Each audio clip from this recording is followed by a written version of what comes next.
So now let's see how we can work around with files and attachment settings inside of Thunderbird. So to do that, first of all, you need to go to Tools right here, and then you need to go around under Settings.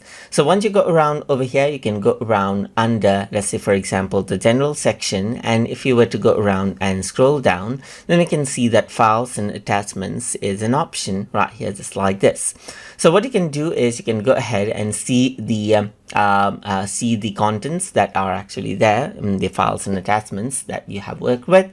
And what you can also do is, let's say for example, you have a particular file, then you can choose to always ask where you want to save that file. Or if you want to choose a specific folder for the attachments, then you can set the defaults as well right here. So you can go ahead and choose a particular drive, like I'm going to choose the YouTube drive right here. Then what happens is that I can simply go ahead and then save the drive over there.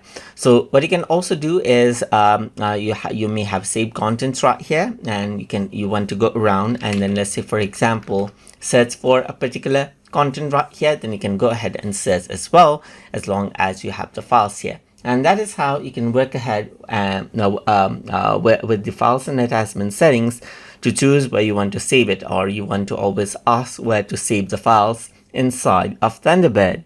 So hope you guys learned something as always. And as always, please like, comment, share, and subscribe.